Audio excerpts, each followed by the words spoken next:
प्रभु राम देव भगवान अल्लाह खुदा ईश आदि नाम एक ही शक्ति के हैं। वो कैसा है, कहां है, कैसे मिलता है, किसने देखा है? ये प्रश्नवाचक चिन्ह पूर्ण रूप से हटाने के लिए अवश्य सुनिए जगत गुरु तत्वदर्शी संत रामपाल जी महाराज के अमृत वचन, सर्व पवित्र धर्मों के पवित्र शास्त्रों के आधार पर। सत साहिब दर्शकों, ये कहानी है छत्तीसगढ़ के राजनांदगांव जिले की एक ऐसी महिला की जो असहनीय शारीरिक पीड़ा का सामना कर रही थी। इन्होंने अपनी शारीरिक पीड़ाओं से निजात पाने के लिए न जाने कहां-कहां उम्मीद लगाई, लेकिन हर जगह इन्हें निराशा ही हाथ लगी।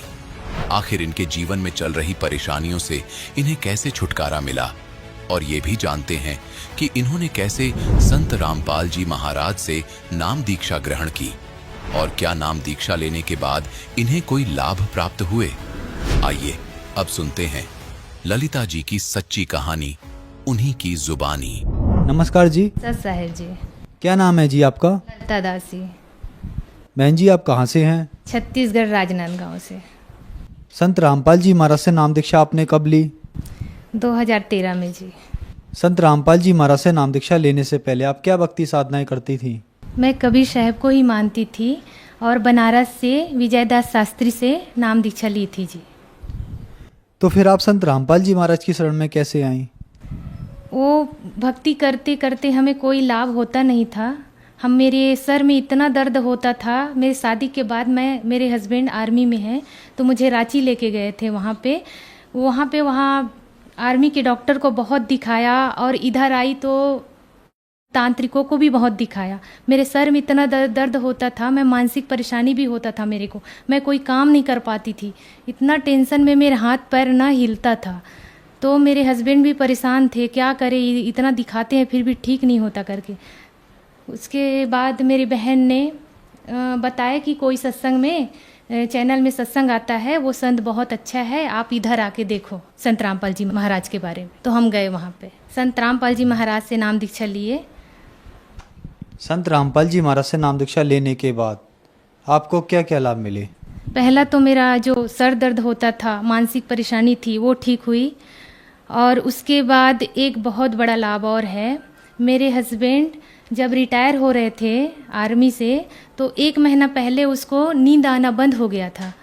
बहुत बेचैनी महसूस करते थे। अब ये सर्विस छूटने के बाद मेरा सरकारी जॉब तो लगेगा नहीं, क्या करेंगे हम।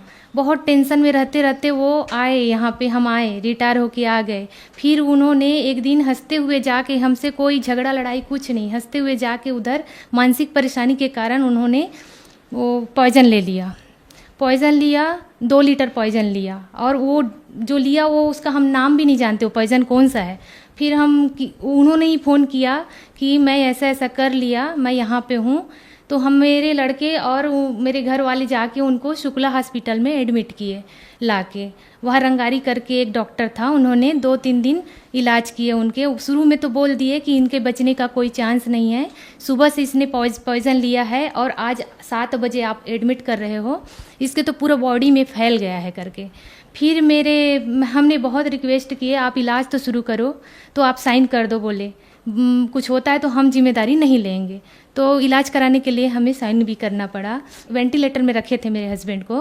3 दिन बाद थोड़ा होश आया, वेंटिलेटर से बाहर आए तो उन्होंने बताया कि आपके गुरुजी संत रामपाल जी महाराज और कबीर परमात्मा मेरे को दिन भर दर्शन दे रहे। इतना ही बोल पा रहे थे। धीरे धीरे फिर उसका डाउन हो गया, वो बोल उतना बता के फिर डाउन हो गया उसका शरीर। फिर वेंटिलेटर में चले गए। फिर डॉक्टर ने बोला हमारे बस की बात नहीं है, यहाँ तो इसका ट्रीटमेंट नहीं हो सकता, इसको आप रायपुर ले जाओ या तो नागपुर ले जाओ। फिर हम लेके गए रायपुर रामकृष्ण केयर में। वहाँ पे लकवे करके कोई डॉक्टर है, उन्होंने इनका ट्रीटमेंट शुरू किया। पहले तो उन्होंने ही बोल दिया देख के कि इनका कंडीशन बहुत ख़राब है, हम नहीं कह सकते कि ये ठीक होगा, इसका सब पूरा शरीर में भिन गया है, पूरा दवाई इसका इलाज नहीं हो सकता, यहाँ से मुंबई या तो दिल्ली भी ले जाना पड़ेगा, ऐसा बोला। फिर हमने वहाँ भी रिक्वेस्ट किया कि इलाज शुरू करें। फिर उन्होंने किया। उसके बाद 15 दिन तक तो वेंटिलेटर में ही थे मेरे हस्बैंड। उसके बाद में परमात्मा को अर्जी लगाए हम लोग कि मेरे हस्बैंड ने ऐसे ऐसे किए हैं। मैं परमात्मा को दंडवत की और जाप करते वहीं पे रहे। फिर सांस आना शुरू हो गया उनका, फिर वेंटिलेटर से बाहर आए वो। 1.5 महीने बाद मेरे हस्बैंड मेरे घर वापस लौट गए संत रामपाल जी महाराज के दया से। मेरी बेटी है, वो आगरा में हम थे, वहाँ पे इतनी बीमार पड़ती थी, रात रात भर खांसती थी, सर्दी था, दमा जैसे शिकायत हो गया था। बहुत दिखाया बच्चों के डॉक्टर को, बहुत दिखाया उनको। फिर 15 दिन दवाई ख़त्म होता फिर ले जाना पड़ता, फिर 15 दिन दवाई ख़त्म होता फिर ले जाना पड़ता। उसके बाद दीक्षा ली है, तब से संत रामपाल जी महाराज ने उसी रात को आए, आशीर्वाद दिए मेरे और मेरी बेटी को। अब टेंशन मत लेना बेटा, बोले उसका दिन उस दिन है और आज का। अभी तक के सांस वाली परेशानी नहीं हुई मेरी बेटी को। मेरा बेटा है, वो बाथरूम से गिर गया, हम अंदर कूलर चालू करके रूम में सोए थे, उसको आवाज़ आया जैसे पानी का टंकी ऊपर से गिरता है, ऐसे बहुत धड़ाम से आवाज़ आया। मैं भाग के आई, मेरी बेटी थी, मेरे हस्बैंड ड्यूटी पे गए थे यहाँ पे। तो मैं देखी तो लड़का बेहोश पड़ा था, आवाज़ खूब दिया, लड़का नहीं सुना। फिर ऊपर वाले भैया को बुलाई उठाने के लिए, तब जाके पानी वगैरह डाले तो हल्का होश आया, धीरे से अंदर लेके गए। शाम को हमने सीटी स्कैन कराया तो परमात्मा के उस समय वो लड़का लिया था नाम, उसने नाम खंड कर दिया था। बाद में बताया उसने, मम्मी मैंने ऐसे काम कर दिया था। तो फिर भी परमात्मा ने दया किए, उसके सर में एक चोट नहीं आया। ये लाभ हुआ संत रामपाल जी महाराज से जुड़ने के बाद जी। बहन जी, संत रामपाल जी महाराज से नाम दीक्षा लेने के बाद आपको बहुत सारे लाभ प्राप्त हुए। जैसे कि आपने बताया कि आपके हस्बैंड ने 2 लीटर पॉइजन खा लिया था, ये अपने आप में बहुत बड़ी बात है, और संत रामपाल जी महाराज ने उनको बचा लिया, ये बहुत बड़ा चमत्कार है। तो जो दर्शक आज आपको देख रहे हैं, आप उनके लिए क्या कहना चाहेंगी? धरती पर पूर्ण परमात्मा आए हुए हैं संत रामपाल जी महाराज के रूप में। मानुष जन्म दुर्लभ है, मिले न बारंबार, तरवर से पत्ता टूट गिरे, बहोर न लगता डार। आप आए और अपना कल्याण कराए।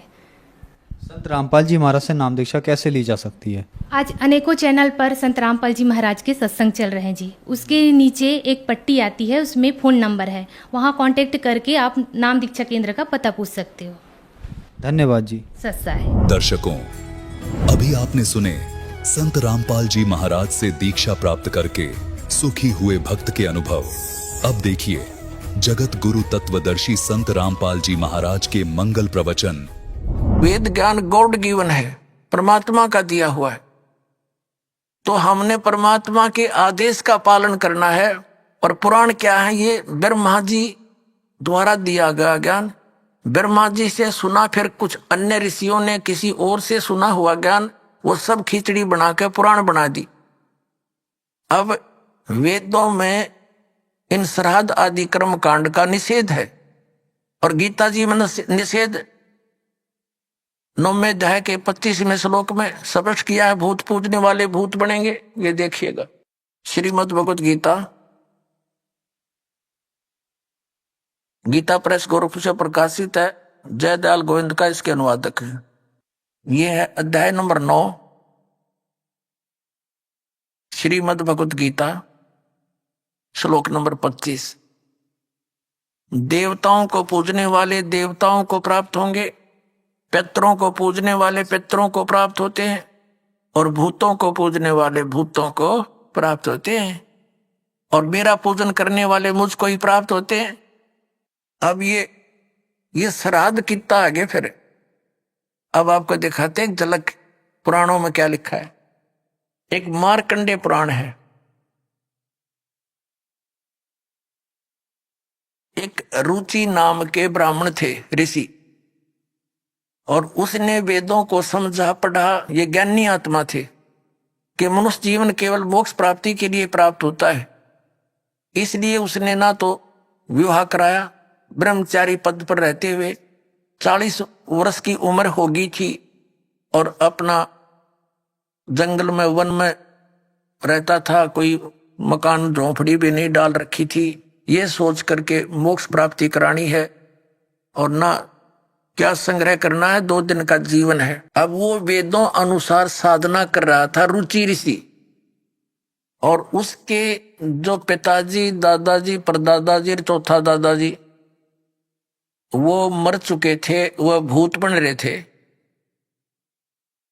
और वह भी ऋषि थे, ब्राह्मण थे, उनने भी ये कर्म कांड करे और करवाए थे, तो भूता बनेंगे वह।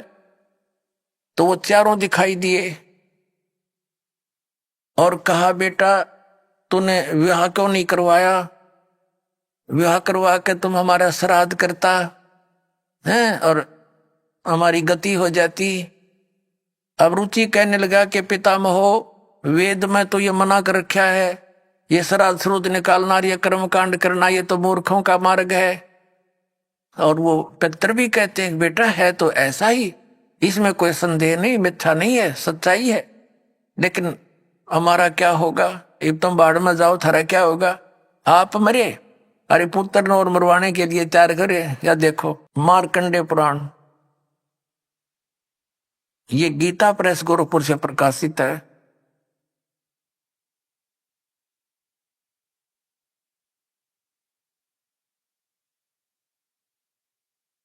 गीता प्रेस गोरखपुर से प्रकाशित है। ये गीता प्रेस गोरखपुर से प्रकाशित है।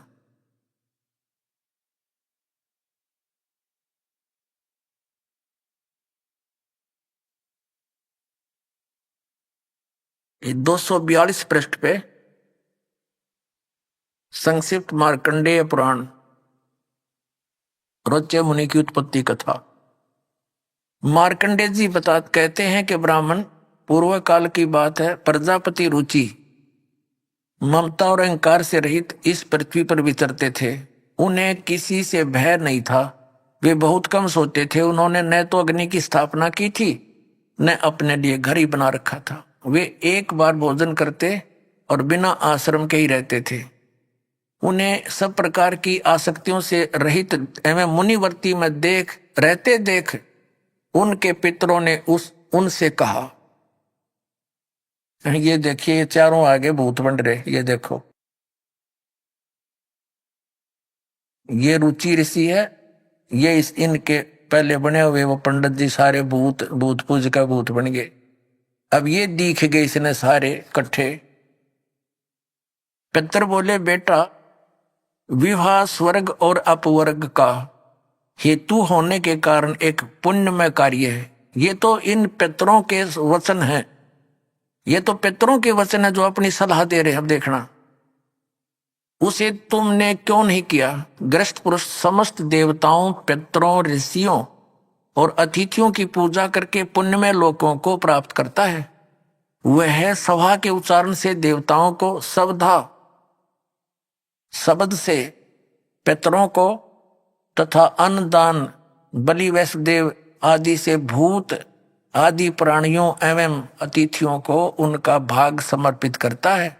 बेटा, हम ऐसा मानते हैं कि गृहस्थ आश्रम को स्वीकार न करने पर तुम्हें इस जीवन में कलेश पर कलेश उठाना पड़ेगा तथा मृत्यु के बाद और दूसरे जन्म में भी कलेश ही भोगना पड़ेगा। रुचि ने कहा, पितरगण, परिग्रह मात्र ही अत्यंत दुख एवं पाप का कारण होता है तथा उससे मनुष्य की अधोगति होती है। यही सोचकर मैंने पहले से स्त्री संग्रह नहीं किया। अब यहां देखो, पितर बोले, बेटा जितेंद्रिय होकर आत्मा का प्रक्षालन करना उचित है, किंतु तुम जिस मार्ग पर चल रहे हो वह मोक्ष मार्ग है। बता, इसने तो घटिया मान रहे मोक्ष मार्ग ने कि तुम जो कर्म कर रहे हो, जिस मार्ग पर चले तो मोक्ष मार्ग है। अरे हम बतावांगे पितृवर्ण का मार्ग। देखिए, रुचि ने पूछा, पितामहो, वेद में कर्म मार्ग को अविद्या कहा गया है।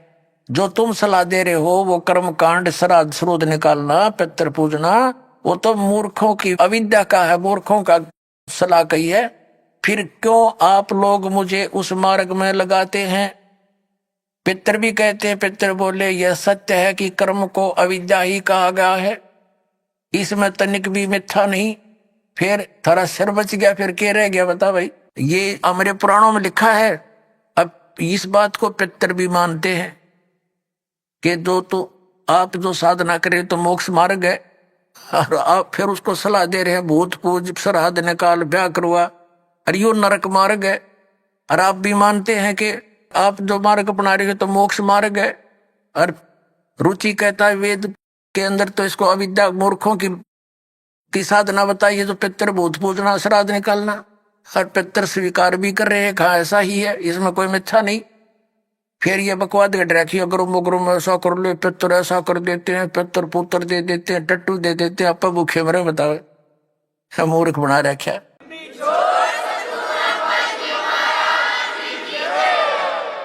एक थोड़ी सी झलक दिखाते हैं आपको इसी मार्कंडे पुराण में। इन कहां से ले रखे ये श्राद्धा के सिलसिले। एक मंदालसा नाम की औरत थी, उसने अपने पुत्र को शिक्षा दी, और वह ये ले रहे हैं, देख मार्कंडे पुराण के अंदर है, यही आपको सुना रहे हैं। अब इसके 80 पृष्ठ पर दिखाते हैं आपको, ये 81 पृष्ठ से थोड़ा सा लेंगे। मंदालसा बोली महाराज, ये मंदालसा ज्ञान देती हुई आ रही है। मंदालसा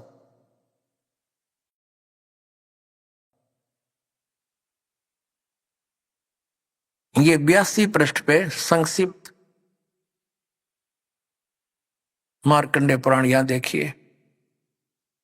अब ये क्या सलाह दे रही है कि जो पितर देवलोक में है और जो त्रिक योनियों में ये पशु पक्षी बने हुए हैं, और जो मनुष्य योनियों में एवं भूत वर्ग में स्थित हैं, भूत बन रहे हैं, और वे पुण्यात्मा हो या पापात्मा, जब भूख प्यास से विकल होते हैं तो वे अपने कर्मों में लगा हुआ मनुष्य पिंड दान तथा जल दान के द्वारा उन्हें तृप्त करता है। इसी तरह वह देवताओं और अतिथियों को भी संतुष्ट करता है, रखता है। देवता, मनुष्य, पितर, भूत, प्रेत, गुहक, पक्षी, कृमि और कीट आदि भी मनुष्यों से ही जीविका चलाते हैं। अब ये क्या बता रही है कि चाहे तो वो जो पितर देवलोक में हैं, जो त्रिक योनिया में पड़े हैं, और जो मनुष्य योनियों में यानी भूत आदि पितर बन रहे हैं, वे पुण्यात्मा हो या पापात्मा, सब भूखे प्यासे मरते रहते हैं। तो वो टट्टू देवलोक में हुए, भूखे मरते प्यासे मरे। अब क्या बताते हैं आगे, ये देखिएगा यहां क्या बताया है 92वें पृष्ठ पर, संक्षिप्त मार्कंडे पुराण 92वें पृष्ठ पे। इनमें से जो नरक में निवास करते हैं, जो पशु पक्षी की योनियों में पड़े हैं, तथा जो भूत प्रेत आदि के रूप में स्थित हैं, उन सब को विधि पूर्वक श्राद्ध करने वाला यजमान तृप्त करता है। कैसे करता, सुनो।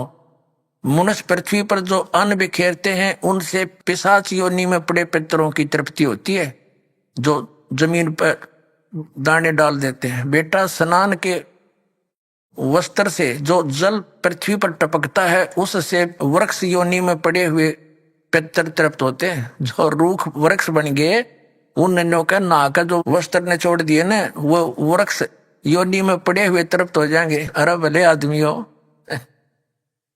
अब ये एक बार क्या था, परमात्मा कबीर जी काशी में गंगा घाट पर चले गए। गंगा का एक घाट बना हुआ है, वहां पर ये ब्राह्मण लोग सूर्य को यानी ऐसे सूर्य की तरफ मुंह करके गंगा से जल उठावें और वहीं डाल दें। कबीर साहब बढ़कर उसमें गंगा में घुटनों पानी में और ऐसे नौकरन लगे, गंगा के जल को पटरी पर फेंक रहे पूरी स्पीड तक। अब वो सारे पंडित जी अपना काम छोड़कर कबीर साहब की ओर देखने लगे। कहने लगे, वो कबीर ये क्या कर रहा तू? कबीर जी बोले, आप क्या कर रहे हो? मैंने ना पूछा, तुम क्यों पूछ रहे हो मेरे से? कहते, आप बताओ आप क्या कर रहे हो? कि हम अपने पितरों को स्वर्ग में जल भेज रहे, ये हम यहां जल डाल रहे हैं ना, ऐसे मंत्र बोलकर, ऐसे सूर्य की तरफ मुकर के, ये वहां स्वर्ग में हमारे भूखे प्यासे पितरों को जल प्राप्त होगा। परमात्मा बोला, मैंने एक बगीची लगा रखी अपनी झोपड़ी के आगे, और मैं उस बगीची को सींच रहा हूं। फिर मंड के करड़े हो गए। तो वो कहने लगे, रे बोले आदमी, इतनी दूर कैसे जाएगा जल? ये तो यहीं पड़ा है। वो तेरी झोपड़ी के आगे बगीची जो छोटी सी लगा रखी, वो कैसे सिंचाई होगी इससे? कि 1 लाखों किलोमीटर दूर, मील दूर तुम्हारे पितरों को स्वर्ग में ये पानी मिल सकता है, तो ये 2 किलोमीटर पर क्या दिक्कत आएगी इसको?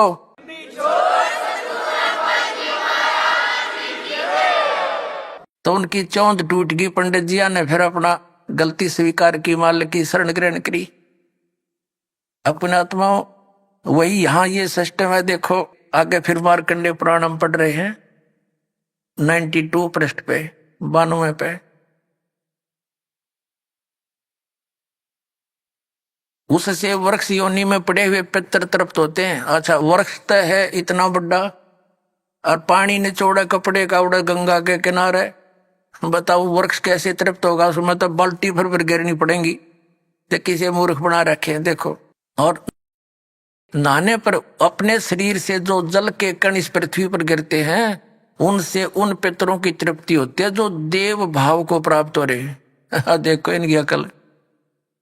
कहते हैं नहाने के बाद जो छींटे छाटे पृथ्वी पर पड़ते हैं ना, वो जो देवता बन गए उन पितरों की तृप्ति होती है। वो टट्टू देवता बन गए जब इससे पानी तो छकेंगे उड़ा हुआ।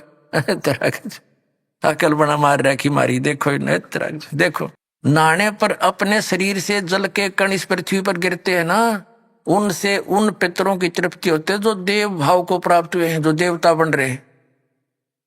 और पिंडों के उठाने से वो पिंड भरवाते हैं, अन्न के कण पृथ्वी पर गिरते हैं ना, उनसे पशु पक्षी योनियों में पड़े हुए पितरों की तृप्ति होती है। बता वो पशु योनि में की भैंस बनकर खड़ी होगी, उनकी वह माई या दादी ताई काकी है, और उड़ा वह कण गिरे पृथ्वी पर कीता है। वह भैंस तो उड़े एक टोकरा ने भूस खावा डेली, एक कण ते क्यों कर छिकेगी वह है तेरा कैसे भाई।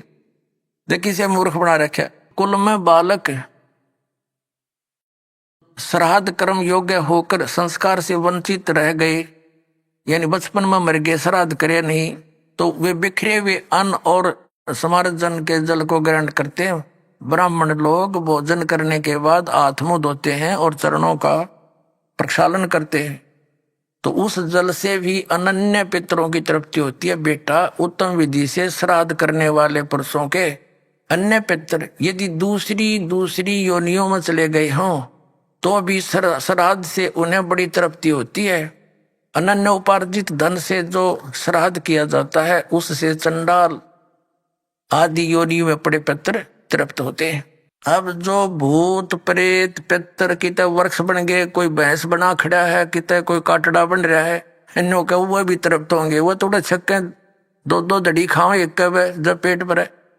एक बार आदरणीय गरीबदास साहिब जी गांव छुडानी में हुए, जिनको परमात्मा मिले थे और सचखंड ले जाकर वापस छोड़ा था, उन्होंने फिर ये ज्ञान दिया। एक उनका शिष्य था किसान, और वो गरीबदास साहिब जी के पास बहुत समय बैठता था, प्रतिदिन सत्संग सुनता था, दिन में विचार सुनते रहते थे, बैठ जाते थे। तो वो एक दिन नहीं आया। गरीबदास जी ने पूछा भाई कल क्यों नहीं आया? अगले दिन जब वो पहुंचा उसने बताया कि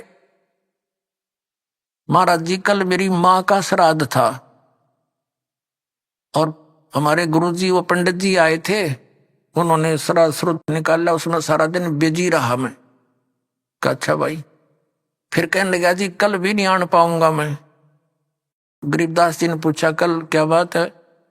कि कल मेरे पिताजी का श्राद्ध है। अच्छा। परमात्मा पहले भी बहुत समझाते थे गरीबदास साहिब जी, लेकिन हमारी बुद्धि इतना काम नहीं करती, हम संसार के व्यवहार को घड़ा में तो देते हैं। तो गरीबदास जी ने कहा भी एक काम करना बेटा, जब तेरे पिता का श्राद्ध निकाल ले तुम्हारे वो ब्राह्मण जी, उसके बाद 2 व्यक्तियों का खाना ले आना यहाँ पर। अब उस व्यक्ति ने सोचा गुरुजी अपने लिए मंगाते होंगे। जब उनके गुरुजी ने सारा काम कर लिया, तैयारी उसने सब लगा दिया, भोग भाग कौवे कावे छका दिए, तो बाद में बचे हुए 2 मनुष्यों का खाना लेकर के वो गरीबदास जी के मकान में आ गया। गरीबदास जी भी गृहस्थी थे, बाल बच्चेदार थे, किसान थे, लेकिन परमात्मा से परिचित हो चुके थे, तत्व ज्ञान से परिचित थे। उनका खेत था, उस भगत का ही खेत था, उसमें एक जोड़ी थी, छोटा सा तालाब जिसको लेट बोले। और उस लड़के को जब वो लड़का वो व्यक्ति लेकर आ गया 2 मनुष्यों का भोजन, गरीबदास जी कहने लगे आजा मेरे पीछे पीछे। अब उस व्यक्ति ने सोचा खेतों में कोई साधु संत आए होंगे, इनसे मिलने आते रहते हैं। वहां जाकर उस लेट से, उस जोहड़ से 1 किलोमीटर दूर उस खेतों में जो तालाब होते थे छोटे छोटे, पशुओं के पानी के लिए उसमें स्टोर कर लेते थे जल, तो उनके चारों तरफ झुंड खड़े हो जाते थे, झाड़ बोझड़े कांटेदार झाड़ियों के गुच्छे से बन जाते थे। उससे 200 फुट दूरी पर बैठ के गरीबदास जी भी वो लड़का व्यक्ति बैठा लिया और वहां कहा, आवाज लगाई उसकी माता और पिता का नाम लेकर, और उनसे कहा कि आ जाओ, तुम्हारा पुत्र भोजन लाया। उसमें से एक गीदड़ और गीदड़ी निकल कर आए और वहां आकर खड़े हो गए, और लीला थी गरीबदास साहिब जी की, और कहा, बेटा ये तेरी माँ, ये तेरा बाबू, ये तेरा पिताजी, इन्हें खिला भोजन। वो दर दिया खोल कर उसने। अब वो थक गए दोनों, 1 मिनट खा गए फटाफट और खा कर भाग गए। अब गरीबदास जी बोले कि तुम्हारे गुरुजी क्या कह रहे थे कि 1 दिन के भोजन खिलाने से और 1 वर्ष तक तुम्हारे पिताजी पितर जो जिस भी योनि में है वो तृप्त रहेंगे। अखा जी ऐसे कह रहे थे, ये दोनों भूखे मरे थे, देखा गए सारे ने, और भोगते ला के आए हो तुम्हें। अखा जी उस दिन पीछे कान पकड़ लिया कि जी बाढ़ में जाओ, या ये तो बकवाद है सारी, तो छोड़ दी सारी वो लोकवेद और दंत कथा, मनमाना आचरण उस प्यारी आत्मा ने। तो पुण्यात्माओं, परमात्मा कहा करते थे कि तुम 1 दिन तो आहार करा देते हो, मान लीजिए तुम्हारी बात बड़ी करें, और तुम्हारे पिताजी या माताजी जब जीवित थे दिन में 2-2 बार तो पक्का रोटी खाते थे। अरे तुम कहो 1 दिन के खाने से 364 दिन, कोई जरूरत नहीं, ये कोई संभव बात है तुम्हारी? 1 दिन तुमने भोग लगा दिया, 364 दिन क्या खाएंगे वो? मान लीजिए तुम्हारे पिता काग बन गए, कौवे, तो रोज भोग ला दो उनका, 2 रोटी तोड़ के ऊपर रोज फेंक दो ताकि उनका पेट भरा रहे। 301 दिन ये फंड करने से कोई फायदा नहीं। कहने का भाव यह है कि वो तो जो बन चुके। अब पुण्यात्माओं, जब हम सत भक्ति करेंगे और इस साधना के करने से आपके जो पितृ भूत प्रेत आदि बने हुए हैं, और चाहे वो किसी योनि में है, ये पितृ वाली सिस्टम में, तो उनकी भी मोक्ष हो जाएगा आपकी भक्ति करने से। अब पुण्यात्माओं, ये सत्कर मान लेना, ये दास आपको समय अनुसार सब क्रियाएं बताएगा। इन एडवांस करने से आप अपना कर्म बिगाड़ बैठोगे। आप अपनी भक्ति करते रहो और समय आने पर ये सब आपके पितर वगैरह भी इस साधना से ही इनकी मुक्ति हो जाएगी। अब क्या होता है, जैसे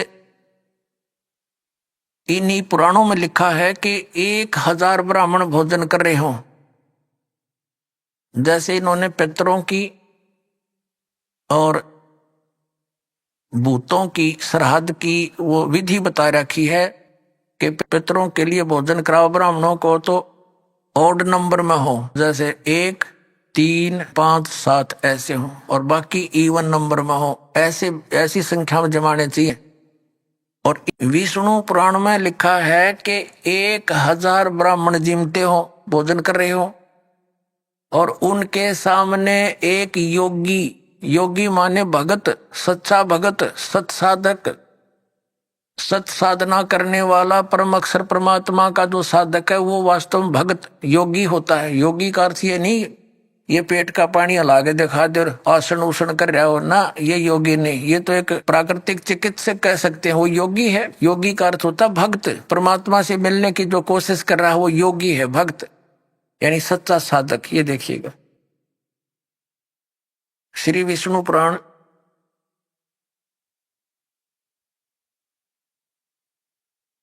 गीता प्रेस गोरखपुर से प्रकाशित है।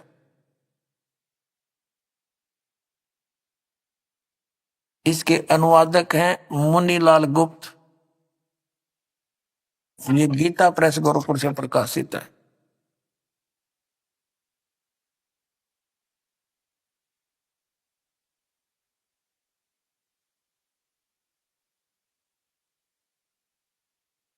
ये है अध्याय 16 और तृतीय अंश और पृष्ठ नंबर 213 पर।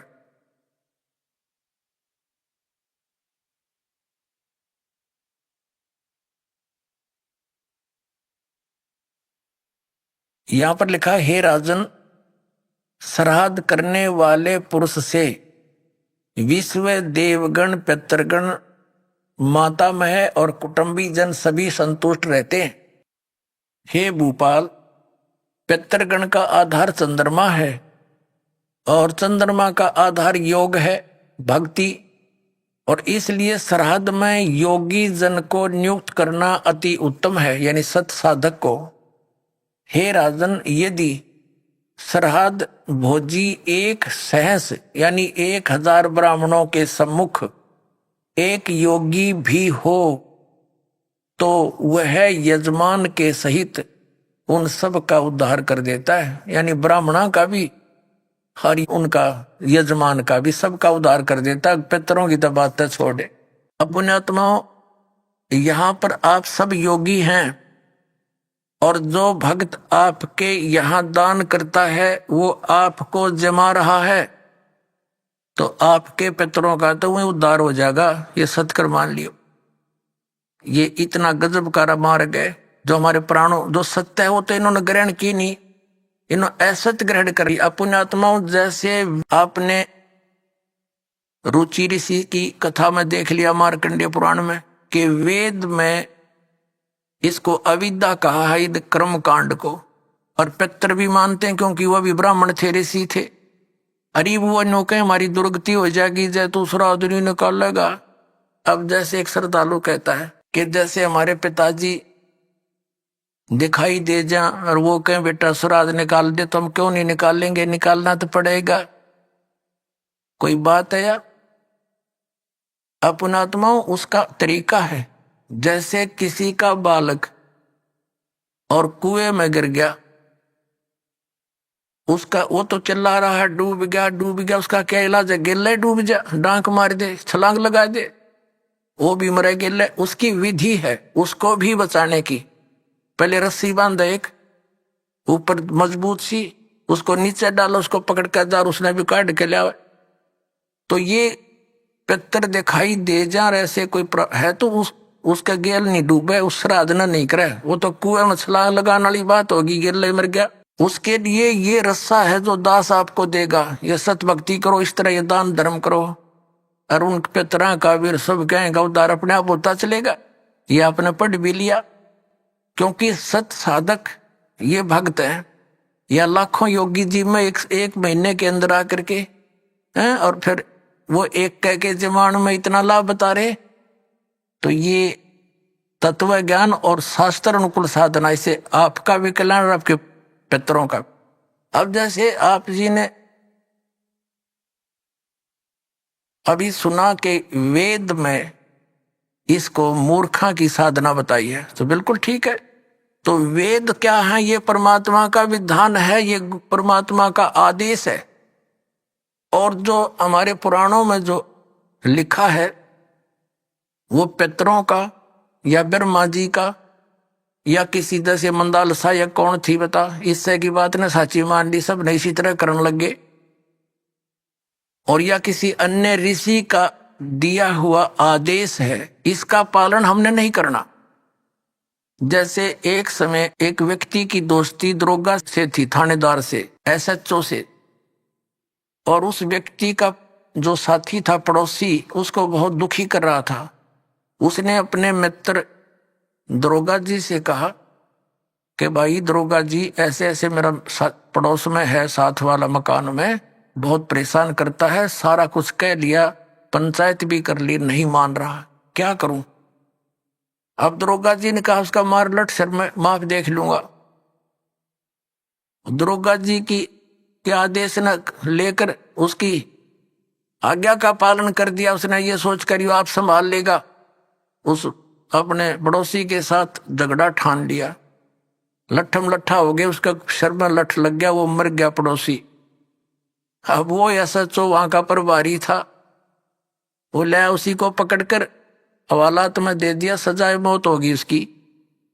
अब राजा का विधान था किसी का लठ मारेगा और मर गया तो उसकी सजा होगी मौत, और वो विधान तोड़ दिया उस व्यक्ति ने। अपने मित्र एक अधिकारी की आज्ञा का पालन कर लिया, जिससे राजा का विधान टूट गया, वो दंडित हुआ। इसी प्रकार इन पुराणों में लिखा हुआ जो आदेश है ये दरोगा जी का समझ लो इन पुराणों में। और वेदों में संविधान समझो भगवान का संविधान अगर तोड़ दिया इन दरोगा जी के कहने होते, पुराणों के या इन नकली धर्मगुरुओं के कहने से, इन शास्त्र विरुद्ध साधना कराने वाले आचार्य और शंकराचार्यों के आदेश से हमने ये क्रिया कर ली तो हम दंडित होंगे, हम पितर ही बनेंगे, यानी मौत की सजा मौत की मिलेगी। तो ऐसी गलती हम तो ना करें भाई, और करियो भी मत। एक जीवित उदाहरण दास साहब को देता है। मेरे पूज्य गुरुदेव जी ब्राह्मण वर्ण में जन्मे थे। हरियाणा के अंदर जिला भिवानी चरखी दादरी के पास एक पैंतावास गांव है, बड़ा पैंतावास, वहां वो रहते थे, किसान का काम करते थे, वर्ण ब्राह्मण है। पुणात्मा ब्राह्मण कोई जाति विशेष नहीं। दास बहुत बार कहता है कि देखो ब्राह्मण बेदक जा कि ब्राह्मणों के विषय में कह रहे नहीं। और वो खेतों में, मेरे जो गुरुदेव थे ब्राह्मण वर्ण में जन्म था उनका, खेतों में गौवें चरा रहे थे अपने खेतों में। उसके पास पहले जंगल बहुत होते थे, वन बहुत होते थे। एक दिन उनकी भेंट हमारे दादा गुरुजी से होगी, यानी एक संत से। वो उससे प्रेरणा पाकर के घर से खिसकने की सोची और गुरुदेव का एड्रेस पूछ लिया। सब ज्ञान से परिचित होकर खेतों में शाम के समय गौवें चरा रहे थे, और भी कुछ साथी पाली गवाले थे।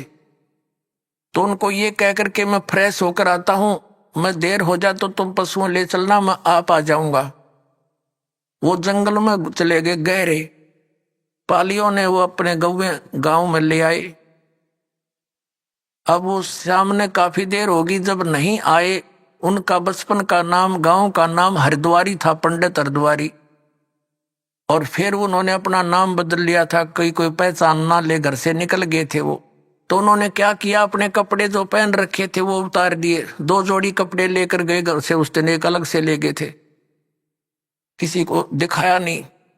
वो जो पहन रखे थे वो कपड़े पाड़ पुड़ के, और कोई किसी हिंसक पशु ने, कोई पशु खा रखा था, कोई मृग वगैरह, किसी शेर ने, वो उन्होंने दिन में देख लिया था। उसके ऊपर घेर के कपड़े और निकल गए, रातों रात हरिद्वार पहुंच गए। अब उन घर वालों ने इंतजार की, 1-2 घंटा, फिर पूछा उन पालियों से, हरिद्वारी नहीं आया। वो कहने लगे वो यूं कह रहा था मैं फ्रेश होकर आऊं हूं, तुम चलो। उन बच्चों को साथ लेकर गए, बताया कहां से प्रवेश हुआ था, किधर गया था।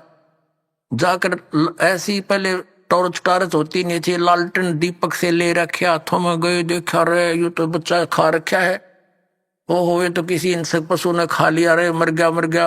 अंधे हो गए, रोन लाग गए दूर तय।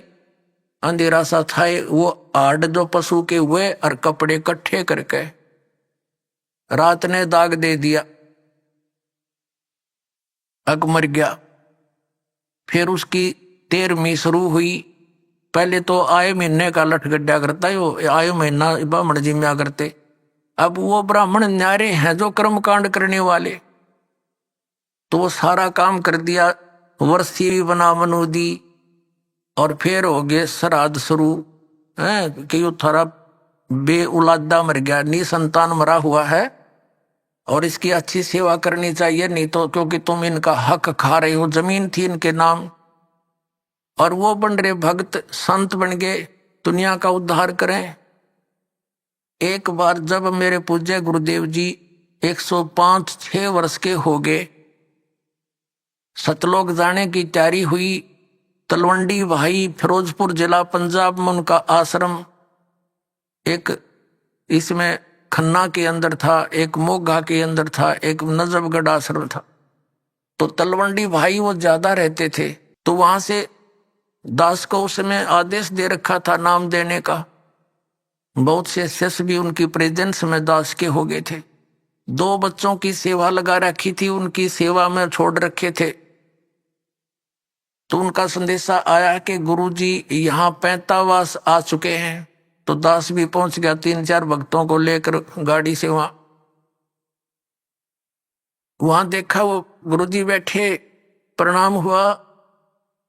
फिर उनकी एक भाभी जी थी, वो 92 वर्ष की हो रही थी, 92 ईयर ओल्ड थी। उससे बातचीत हुई। हमने उनसे पूछा कि माता जी, जब हमारे गुरुदेव यहां से चले गए तुमने क्या सोचा पीछे तक?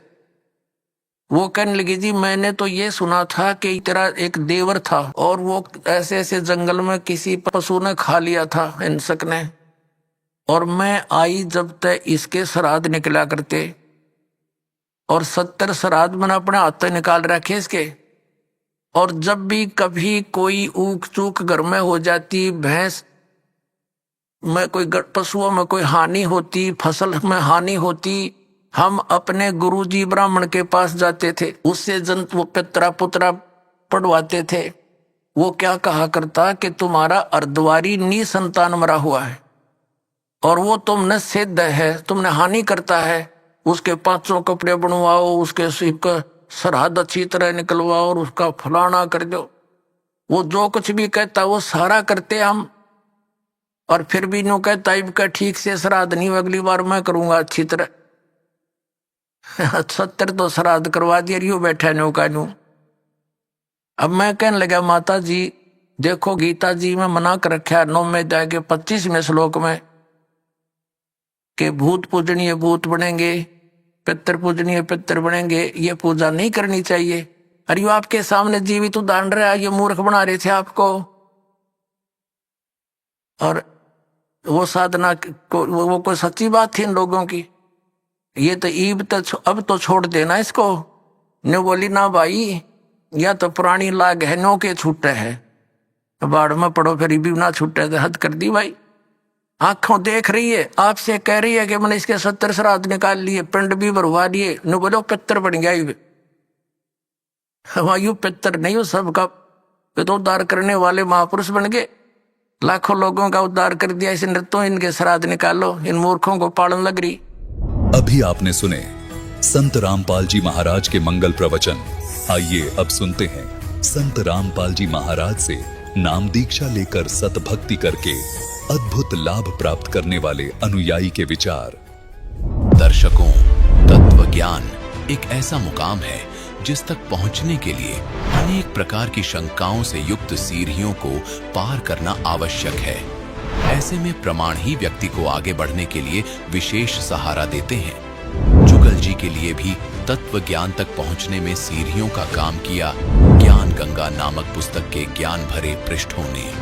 ये पुस्तक उनके लिए चमत्कारिक साबित हुई, जिसमें सदग्रंथों पर आधारित प्रमाणित तत्व ज्ञान है। दरअसल जुगल जी भोपाल मध्य प्रदेश के रहने वाले व्यक्ति हैं। वो अपने जीवन काल में बहुत दुखी रहे हैं। वो अपने हृदय रोग से पीड़ित थे। घर में आर्थिक तंगी थी, भूत बाधा थी तथा ग्रह क्लेश भी रहता था। पर जिस दिन से इन्हें ज्ञान गंगा पुस्तक मिली है, तब से मानो इनकी जिंदगी नए मुकाम पर पहुंच गई हो। तत्वदर्शी संत रामपाल जी महाराज जी द्वारा लिखित उस पुस्तक में इन्होंने चौंका देने वाले रहस्यों का खुलासा पढ़ा। उस अनमोल ज्ञान को समझ इन्होंने संत रामपाल जी महाराज जी से नाम दीक्षा ली तथा आज ये वो सुख प्राप्त कर रहे हैं जो ये अपनी जिंदगी में प्राप्त करना चाहते थे।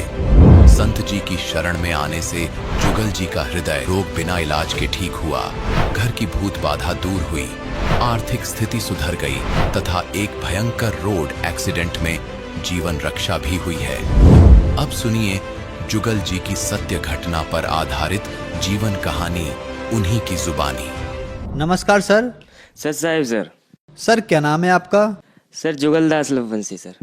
सर कहाँ से आए हैं आप? सर ग्राम बिजावन कला, तहसील बैरज से, जिला भोपाल मध्य प्रदेश से आया हूँ सर मैं। सर संत रामपाल जी महाराज से नाम दीक्षा आपने कब ली?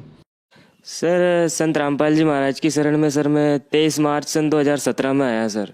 सर संत रामपाल जी महाराज से नाम दीक्षा लेने से पहले आप क्या भक्ति साधनाएं करते थे? सर संत रामपाल जी महाराज की शरण में आने का ये रहा सर, मैं पहले सन 2011 में सर आसाराम बापू जी की शरण में गया था सर। मेरा भैया थे सर, बड़े भैया, उन्होंने आसाराम बापू जी से दीक्षा ले रखी थी सर। उन्होंने बोला ये ब्रह्म गुरु है, इनसे नाम दीक्षा ले ले, तेरे सब रोग दूर हो जाएंगे और मोक्ष होगा, शांति मिलेगी, नाम दीक्षा ले ले। तो सर उनके बड़े भैया के कहने पे सर मैंने सन 2011 में आसाराम बापू जी से नाम दीक्षा लिया सर। उसके बाद सर आसाराम बापू जी से नाम दीक्षा लेने के बाद सर मेरे को हार्ट अटैक की बीमारी थी सर। सांस लेने छोड़ने में सर दर्द होता था सर सीने में।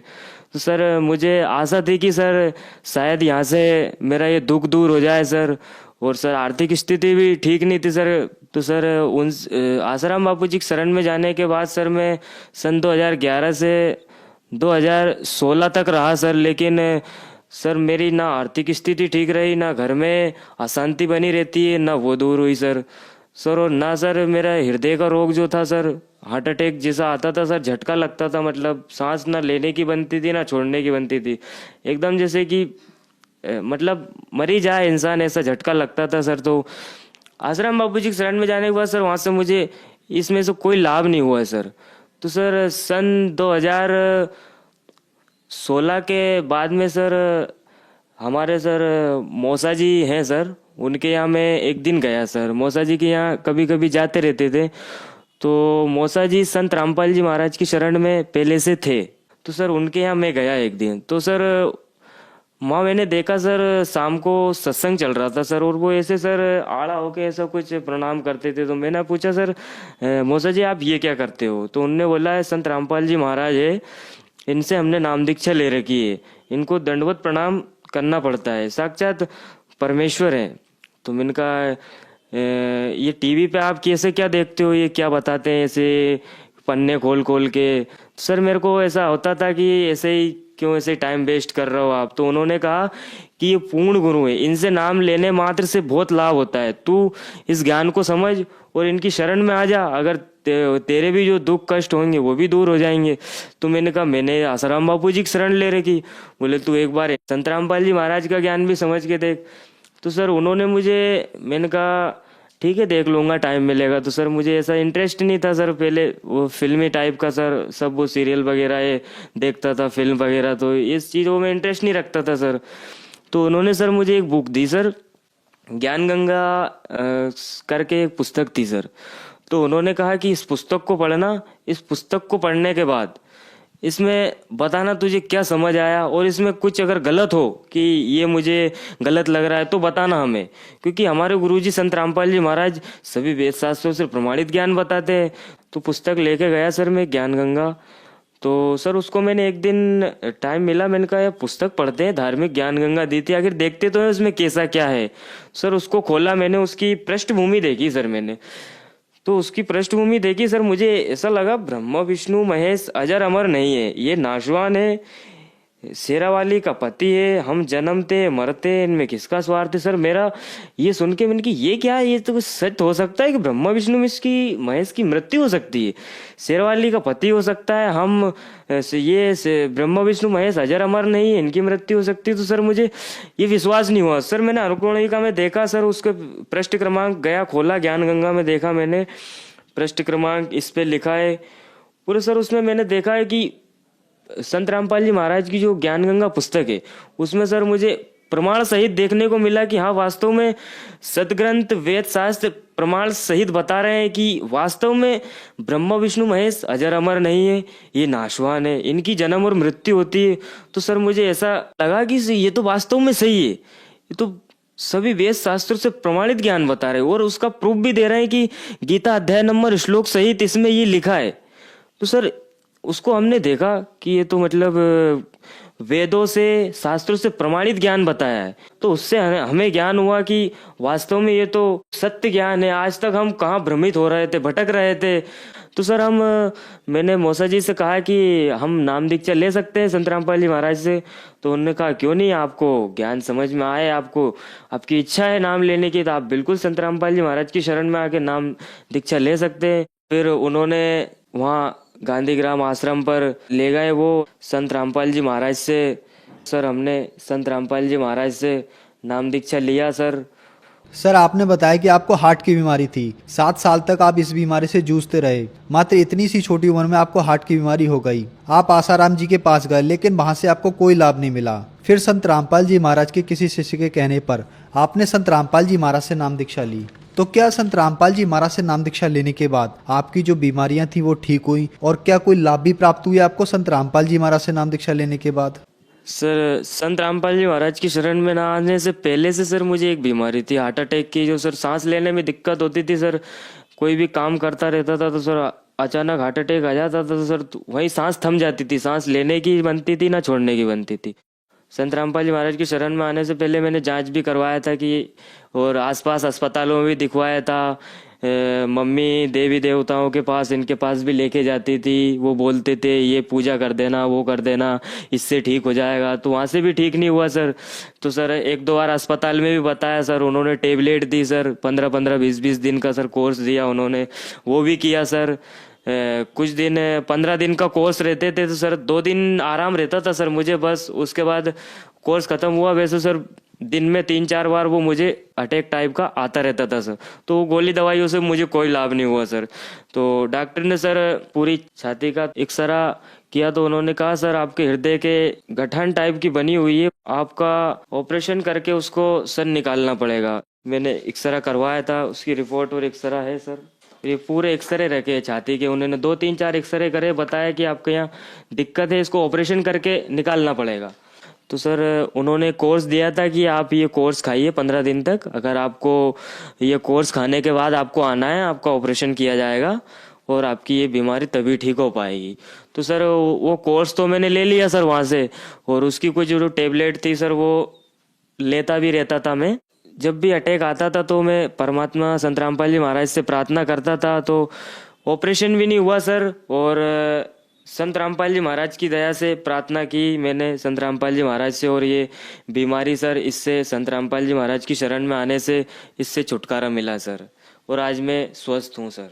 और सर मेरे को पढ़ाई में भी बिल्कुल भी मन नहीं लगता था सर। पढ़ाई में पढ़ता था तो ध्यान कहीं और रहता था, और बिल्कुल पढ़ाई में मन नहीं लगता था। मतलब स्कूल जाता था तो भी आया और अपना वही दोस्तों के साथ इधर उधर निकल जाता था, पढ़ाई में मन लगता ही नहीं था सर।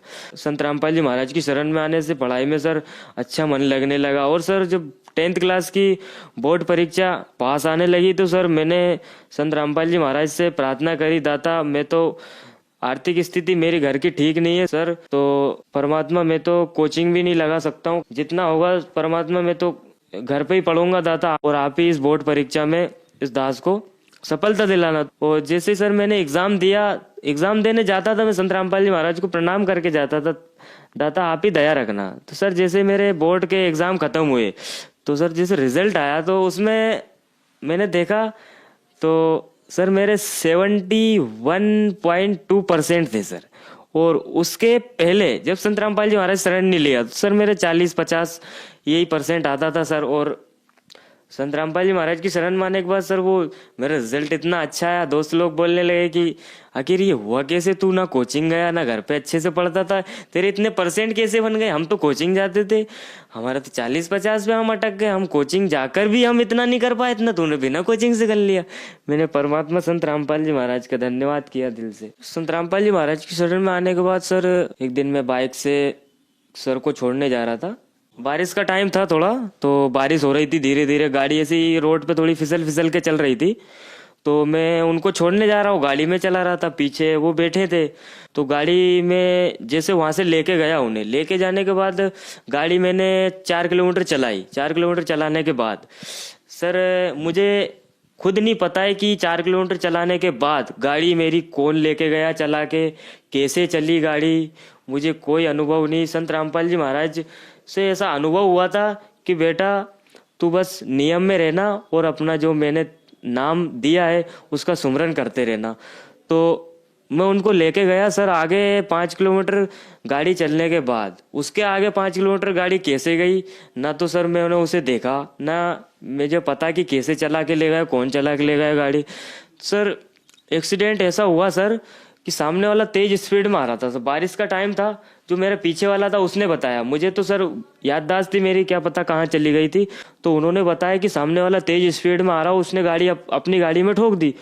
तो सर उसका यहाँ से सिर मतलब 12 टाँके आए थे, इतना तेज उसका। तुरंत उसे भोपाल रेफर किया था, जो पीछे बैठा था मेरे, और मैं बाइक चला रहा था। मुझे सिर्फ बेहोश हुआ और मुझे ना एक्सीडेंट का दृश्य दिखाई दिया, ना कैसे एक्सीडेंट हुआ वो दृश्य दिखाई दिया, और ना कोई मुझे चोट आई। बस हल्का सा थोड़ा सा स्क्रैच आया था यहाँ पर। तो मैं अस्पताल में आया, अस्पताल में आके मुझे होश आया। संत रामपाल जी महाराज की दया से मुझे ना कोई चोट आई, और जो मेरे पीछे बैठा था उसको काफ़ी चोट आई, उसको भोपाल रेफर किया गया, और मुझे कोई चोट नहीं आई। संत रामपाल जी महाराज की दया से मैं बिल्कुल ठीक हूँ। घर में सर लड़ाई झगड़े क्लेश रहता था सर, शांति नहीं रहती थी सर। आपस में भाई लड़ गए, मम्मी ये वो लड़ते रहते थे सर। तो संत रामपाल जी महाराज की शरण में आने के बाद सर आर्थिक स्थिति भी घर की ठीक हो गई सर। और सर संत रामपाल जी महाराज की शरण में आने के बाद आर्थिक स्थिति तो ठीक हो ही गई सर। और सर घर में सर ये भूत प्रेत की ये साया रहता था। मम्मी बोलती थी कि आज मुसानी पूजा करना है, आज उस देवता के यहाँ जाना है, आज उस देवता के यहाँ जाना है।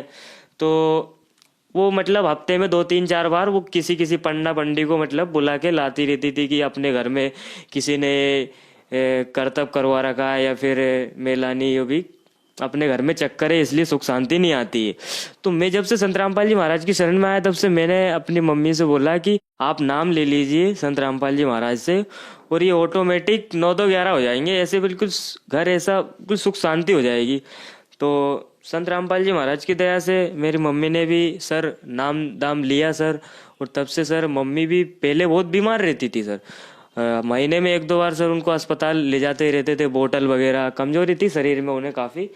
तो उनने संत रामपाल जी महाराज से नाम दीक्षा लेने के बाद सर वो भी अभी ठीक है, उन्हें बीमारी बहुत कम होती है सर।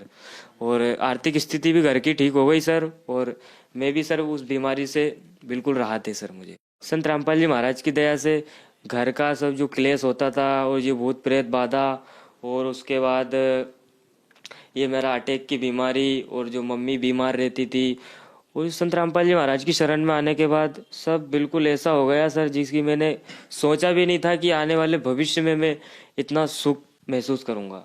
युवा पीढ़ी से मेरा सभी भाई बहनों से निवेदन है कि इस ज्ञान को आप शास्त्रों के से मिला लें, जिससे कि कोई भी किसी भी गुरु संत महात्माओं से जुड़े हैं, कोई सी पंथ से जुड़े हैं।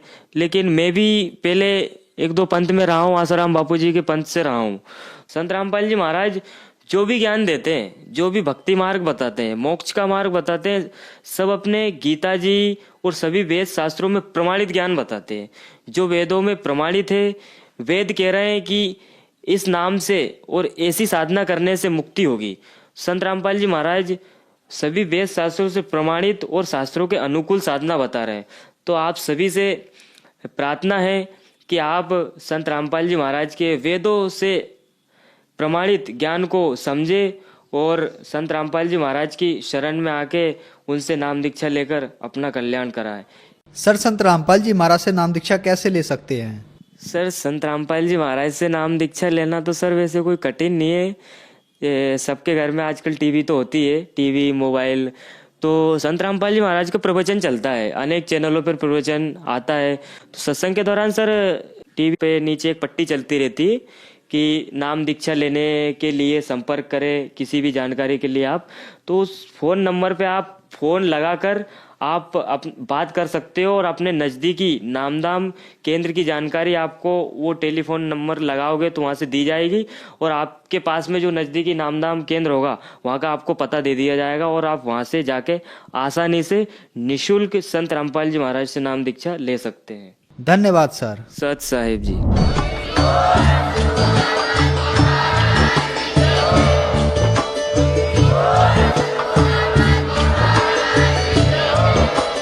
आप सुन रहे थे जगत गुरु तत्वदर्शी संत रामपाल जी महाराज जी के मंगल प्रवचन। अधिक जानकारी के लिए विजिट कीजिए हमारी वेबसाइट www.jagatgururampalji.org। संत रामपाल जी महाराज जी के शुभ आशीर्वाद से पूरे विश्व भर में 500 से भी ज्यादा नाम दीक्षा केंद्र हैं, जिन पर संत रामपाल जी महाराज जी द्वारा ऑनलाइन निःशुल्क नाम दीक्षा दी जा रही है। अपने नजदीकी नाम दीक्षा केंद्र का पता करने के लिए संपर्क करें 8222880541।